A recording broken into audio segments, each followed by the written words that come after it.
everyone, it's Dina. Thanks for joining me for a new tutorial. I'm going to be bringing you a sparkly slimline Christmas card using new products from PinkFresh Studios. The incredibly grateful stamp, stencil, and die set coordinate together to make beautiful cards. I decided not to make a Thanksgiving fall card, but instead turn this into a Christmas card. I am also going to use not only the stencils, but the coordinating die that's part of this set. I'm going to start by stamping my image from the Incredibly Grateful set onto some white cardstock. This is Simon Says Stamp 120-pound cardstock.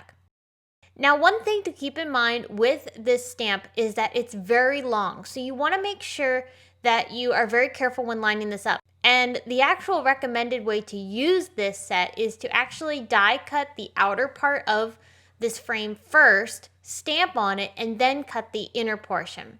I ended up stamping first and then die cutting, and I found that it didn't line up completely perfect, so I definitely would recommend you go ahead and line it up the way you're supposed to.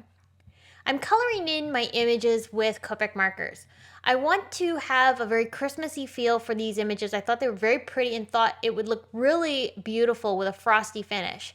So I'm coloring first with some red for the flowers and green and teal for the leaves. And I'll continue this color scheme across the entire frame. This took a bit of time to color. I did want to keep it fairly simple with the coloring and just do 2-color shading on everything, which gave a little bit of dimension but didn't take as long as if I tried to add more detail. Once my coloring is complete, I plan on using the Incredibly Grateful stencil coordinating set, which is sold separately but is a great addition to working with this set.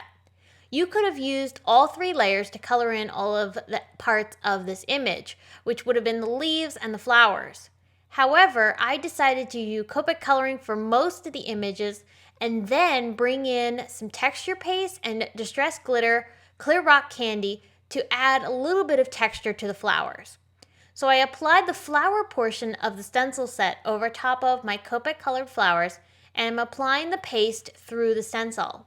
Once I have all the paste applied and smoothed out, I then took the stencil off very carefully and took it over to the sink to clean it, just so that way I make sure that none of the paste sticks to the stencil. Afterwards, I brought in that distressed clear rock candy and sprinkled that over top of the paste. The paste is going to hold on to that glitter, and it's also going to dry clear because of the fact that it's a transparent paste. So in the end, I'm going to have these beautiful red flowers with some glitter sprinkled over top of them, and they look very frosty and perfect for the holidays. Now, as you can see, my die is not lining up perfectly, and that is because I did not die cut and then stamp afterwards. So I definitely recommend you go ahead and do the die cutting for the outer frame first, stamp, and then die cut with the inner frame. I'm okay with the fact that it didn't line up perfectly with my stamping first and then die cutting, but if you want it to be perfectly lined up, I definitely would suggest you go ahead and die cut to begin. On a slimline card base, I'm taking some distress oxiding in tumbled glass, and I'm blending a halo of color around the edges. This is so that it will peek out from behind my flower frame and create a beautiful glow around them.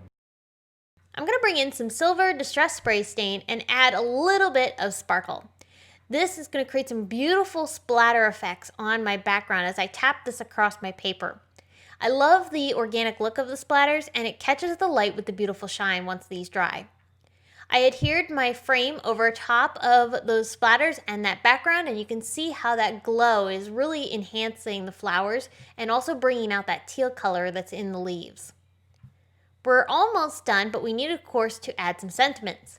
I chose the Simon Says Stamp Slimline Christmas die, and I've cut it out from red cardstock. This is Schoolhouse Red, and I'm aligning this onto my card.